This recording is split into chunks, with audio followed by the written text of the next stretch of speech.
अकेले रहना तुम्हें यही सिखाता है कि वास्तव में तुम्हारे पास स्वयं के अलावा और कुछ भी नहीं। मनुष्य जिस रूप में ईश्वर को याद करता है, ईश्वर भी उसे उसी रूप में दर्शन देते हैं। मनुष्य को परिणाम की चिंता किए बिना, लोभ लालच बिना एवं स्वार्थ और निष्पक्ष होकर अपने कर्तव्यों का पालन करना चाहिए। परमात्मा को प्राप्ति के इच्छुक ब्रह्मचर्य का पालन करते हैं। अपने अनिवार्य कार्य करो, क्योंकि वास्तव में कार्य एक निष्क्रियता से बेहतर है। जो कोई भी व्यक्ति किसी भी देवता की पूजा विश्वास के साथ करने की इच्छा रखता है, मैं उस व्यक्ति का विश्वास उसी देवता में दृढ़ कर देता हूँ। जो मनुष्य जिस प्रकार से ईश्वर का स्मरण करता है, उसी के अनुसार ईश्वर उसे फल देते हैं। कंस ने श्री कृष्ण को सदैव मृत्यु के लिए स्मरण किया, तो श्री कृष्ण ने भी कंस को मृत्यु प्रदान की। अंततः परमात्मा को उसी रूप में स्मरण करना चाहिए जिस रूप में मानव उन्हें पाना चाहते हैं। अपने आप को ईश्वर के प्रति समर्पण कर दो, यही सबसे बड़ा सहारा है।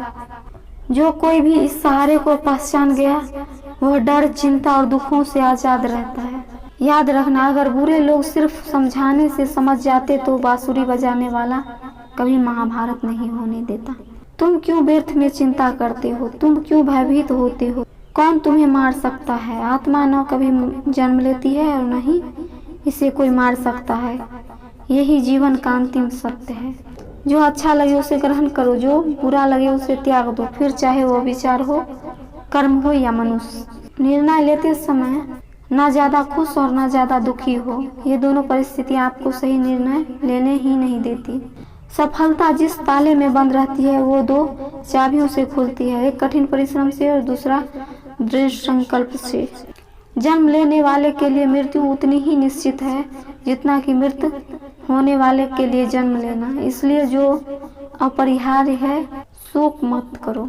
जिस धरती की मधुर सुगंध है, मैं अग्नि की उष्मा हूँ, सभी जीवित प्राणियों का जीवन और सन्यासी का आत्म संयम भी मैं ही हूँ। तेरा मेरा छोटा बड़ा अपना पराया मन से मिटा दो, फिर सब तुम्हारा है, तुम सबके हो। न तो यह शरीर तुम्हारा है, न ही तुम इस शरीर के मालिक हो। यह शरीर 5 तत्वों से बना है, आग, जल, वायु, पृथ्वी और आकाश। एक दिन यह शरीर इन्हीं 5 तत्वों में विलीन हो जाएगा। मनुष्य को अपने कर्म के संभावित परिणामों से प्राप्त होने वाली विजय या पराजय, लाभ या हानि, प्रशंसा या दुख इत्यादि के बारे में सोचकर चिंता से ग्रसित नहीं होना चाहिए। वह व्यक्ति जो अपनी मृत्यु के समय मुझे याद करते हुए अपना शरीर त्यागता है, वह मेरे धाम को प्राप्त होता है और इसमें कोई संशय नहीं है। अपने परम भक्तों जो हमेशा मेरे स्मरण या एक चित्त मन से मेरा पूजन करते हैं, मैं व्यक्तिगत रूप से उनके कल्याण का उत्तरदायित्व लेता हूँ। सदैव संदेह करने वाले व्यक्ति के लिए प्रशंसा न इस लोक में है और न ही कहीं और। कर्म वह फसल है जिसे इंसान को हर साल में काटना ही पड़ता है, इसलिए हमेशा अच्छे बीज बोए ताकि अच्छे फसल हो।